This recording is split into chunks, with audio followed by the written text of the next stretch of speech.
Folks, we got a red dot. Welcome back to Akron and Northeast Ohio's hottest and fastest growing show.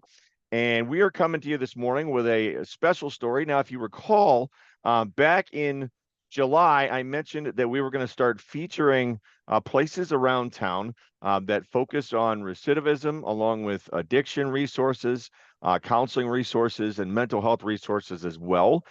We feel it's something that's very important to start highlighting around the community in terms of all of the opportunities that people have in order to get help. So right now we're checking back in with a place that we've been to once before. We had a great opportunity to give a tour of Tyler's Redemption Place. Okay. And if I remember correctly, you guys are out on Sanitarium Road. Is that right? Yep. And it's Correct. considered, we made a joke. It's like, it's in this weird mailing address where it's like Akron versus it's Green versus it's this versus it's like three places. Okay. But yeah, so just so everyone knows where it's at. All right. So first of all, the question I always ask to start is tell us about you two. Yeah, I want to know your guys' story. What's your 330 story? Give us a little bit about your lives, like keep it a minute or two each. Oh, and I didn't introduce you. This is Brian and Ann, everybody. All right. So, all right, Brian, go ahead and start us off. Okay. So, okay, I've been in recovery for almost 5 years now. My thing was alcohol. I struggled with that. I have 4 prison numbers, did 9 years overall. And when I came home the last time from prison, my probation officer suggested I get a peer support. And I had a lot of things in order. I had a great support system, so it wasn't too much that I needed. And he suggested I be a peer supporter. And I'm like, man, what? How can I be a peer supporter? I don't know anything about that. But he kept pressuring me and things like that. So I said, you know what? Let me give it a try. And once I gave it a try, I definitely loved it because I have the opportunity to work with people and try to prevent them from going through the same way, going through the same thing that I did. And also, I work here at Tyler's Redemption Place, and I wish they had resources like this. I mean, when I was going through my struggles, but Where at, Brian? Were you here? Did you grow up in the Akron area, or where are you from? no. So I'm from Cleveland, Ohio, Okay. and because I wanted to make a change, I definitely had to move. Like they always say, people, places, and things. Something that simple can make a huge difference. So I left Cleveland, went to Medina, and ultimately landed in Fairlawn. So We're I'm in happy. Akron. We're happy to have you. All right, Ann, tell us about you. So I just celebrated 2 years of recovery. I'm from Akron, was raised in Summit Lake, and then moved to LA when I was a teenager. I have opioid use disorder as well as anything else use disorder. Don't discriminate. So I have worked since I've been in recovery. I have worked in community corrections, so I've seen the correction side. I have worked in residential treatment, so I've seen residential side, and now I'm here as a peer supporter. I absolutely love what I do. I'm active in the community, in the recovery community outside of work. I do AA. I do any of the A's because whatever keeps you sober keeps you sober. Um, yeah, and I absolutely love what I do. Being able to help people and meet them where they're at and show them that this life is possible. Because if you would have told me 2 years ago that this would be my life, I would have very much so questioned that. So, yeah, I'm just here to help make a difference and be the voice of my friends who didn't make it. Yeah, and it's so important to understand the one thing you just said is meet people where they're at, and so many folks don't get that concept. When obviously we work here, we run a big social media platform, right? So whenever we report on anything along those lines, we always see the comments come in, and the comment sections are usually typically pretty brutal. And especially when you're dealing with anyone with addictions. So let's talk real quick. If you could remind me, I know we toured it before, but just give us a brief general history once again of Tyler's Redemption Place. So basically, Tyler's Redemption Place is a recovery community organization. And so what that looks like is we have different meetings like AA, HA, and things of that nature. But also, along with that, we have different wellness programs like yoga, mindfulness, meditation, cardio drumming. We have a gym for individuals with like a bunch of weights. Travis went crazy with it. We have a pool The table. gym's And the so I gym's always like awesome. to tell individuals that it doesn't have to be a meeting or an event going on here. People can feel free to just drop in and take advantage of any one of those things. Or if they just want to sit down and drink a cup of coffee, I always tell people, save you $5 or $6 at Starbucks and come, sit around the fireplace and, drink some of our coffee here. But it's really just a great place to hang out and socialize. Um, yeah, just good for the community. And the best part about it is that it's free. Like, you don't have to pay a membership fee. We don't charge for peer support services. We don't run insurance. We don't charge you for the cup of coffee. We don't charge you to be here. And what I love the most about here is, a lot of stuff for people in recovery is kind of bottom of the barrel. We get stuck in crummy basements, old beat down houses. Like, this place is absolutely beautiful. It's $1 million cabin and everything here is top notch, from the coffee cups being real cups to the salt cave for relaxation. It's awesome. I remember the Salt Cave. Yeah, the place is gorgeous, and like you said, it's got the Ohio State theme in the gym, and you can hear the weights clanking all day. Um, so real quick then, do you guys offer? So I know it's in Akron, but it's not in Akron. You know what I mean? So it takes a little bit to get there. Do you guys have any sort of setup where you can provide transportation for people to get there, or how does that work? So we can on case by case basis. We actually just talked to Metro and they are bringing our bus stop back, which is vital. I sent them an email and was like, this is hindering to the recovery community. Like, we're kind of out and out of the way. Like you said, we're not in Akron or Springfield or Lakemore or Green. We're like smack in the middle of everything.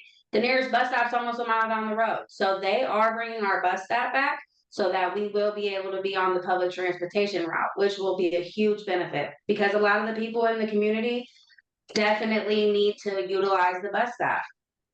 Yeah, and that makes it difficult, right? I mean, you're like, hey, come on over, and then they're like, well, we can't get there. Um, Yeah, so we will. We'll go get people for meetings. We will hook them up with other people that come here, like other people who come to meetings or events. We'll be like, hey, this person will come and get you. And what that does is also like helps people broaden their sober support, other people that are doing the same things. It's a great way to build the community when we're able to go out and get people, or we can send other good people to go get people. It helps broaden their support systems. another part to this is when it comes to that recovery aspect, you've always heard people can't get help unless they're willing to accept it. They have to be wanting to help themselves. And that is a huge hurdle or a mountain to get over, is just coming to grips with the fact that you just admit that I need help, right? It's hard to do that. It's hard to do that. So Brian, kind of talk us through that with your experience. Thanks for sharing that earlier. And then also, what was it like in terms of, for you, community wise, finding work, getting accepted back into society, and being able to reacclimate and live a normal life again? Talk us through that process. So I'll take you back from a few times. So every time that I came home from prison, I didn't have any resources. The only thing that I wanted to do was, okay, I'm out here. I guess I have to make some money. So I got jobs.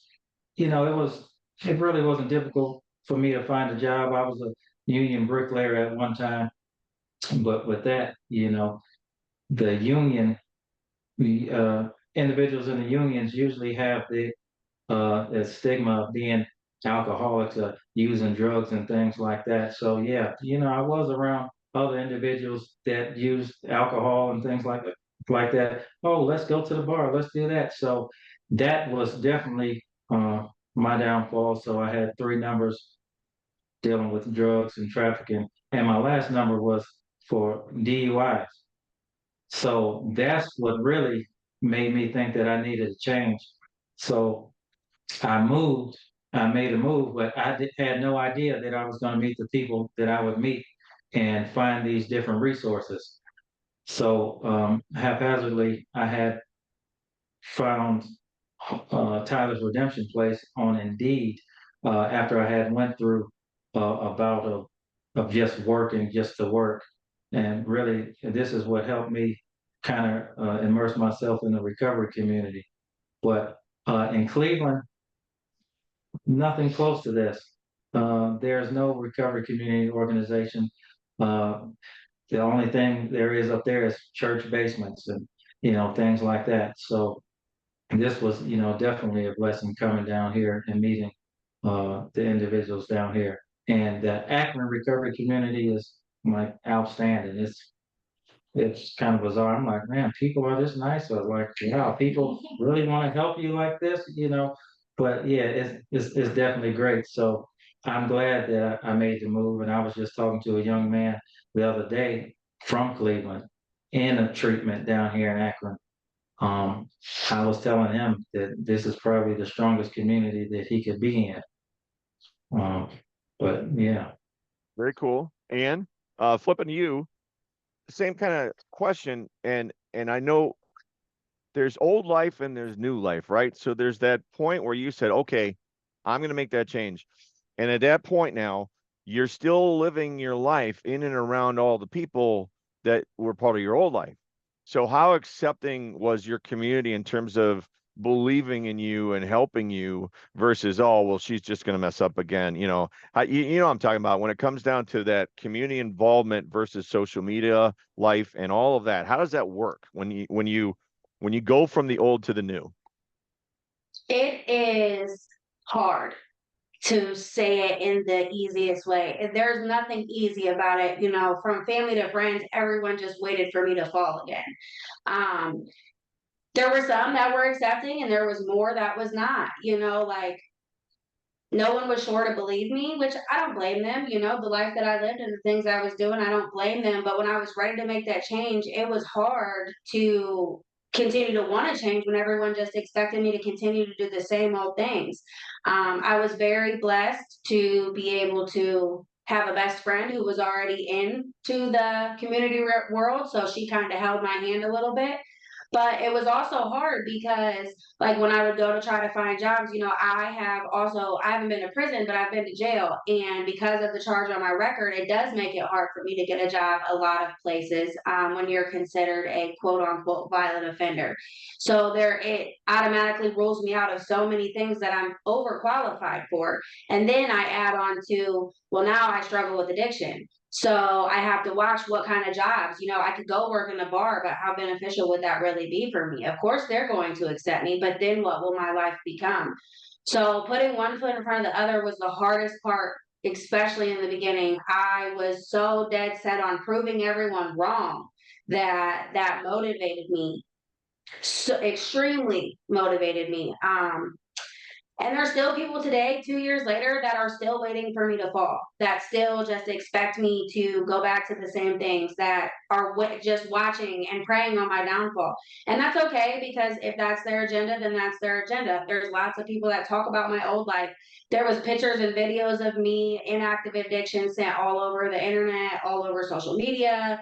Everyone seen, everyone knew the raw, real truth.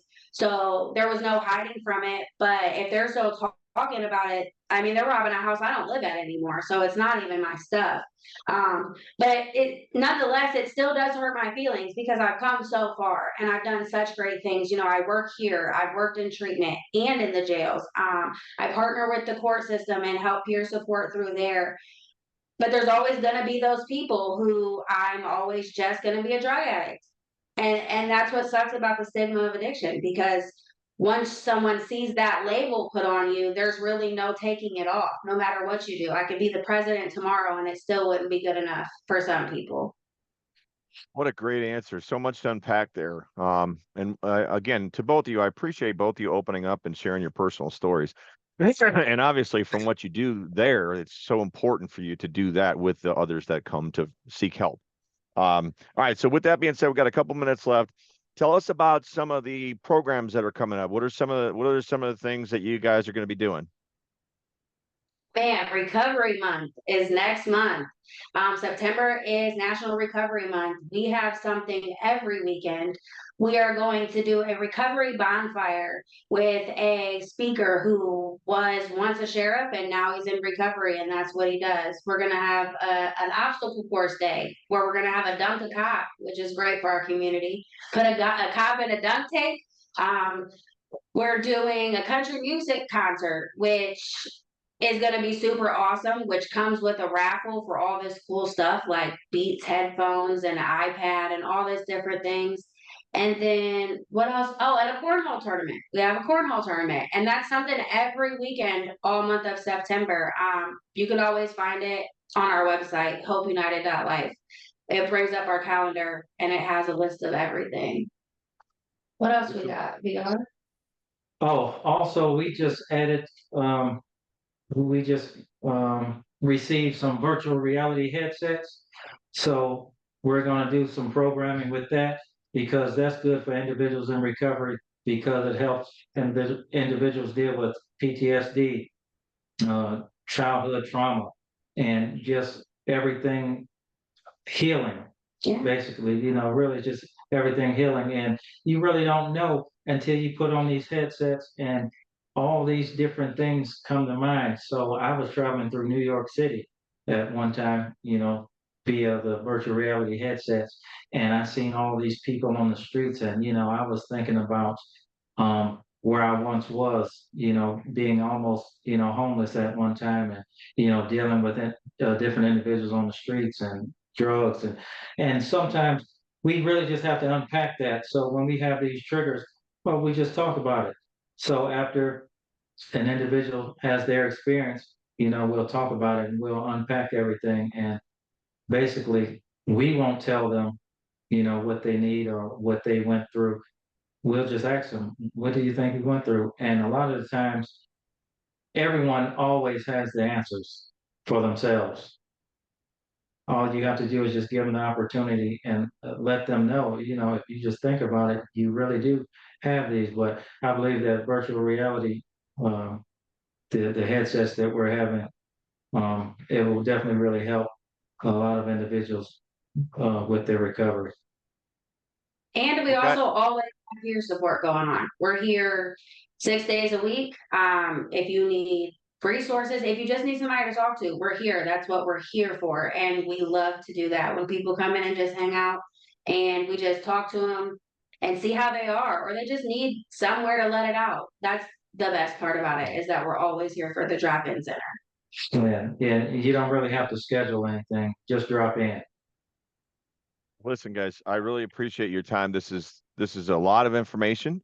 We'll go ahead and we'll pop this up in a video for you, and we'll help share this information, and hopefully this will help some people. Thank Okay. you. Thank you. Thank you. All right, folks, I'm going to sign off. That's all we got. Take care, folks. Have a good night, everybody, and everybody out there. Say good night, Shirley.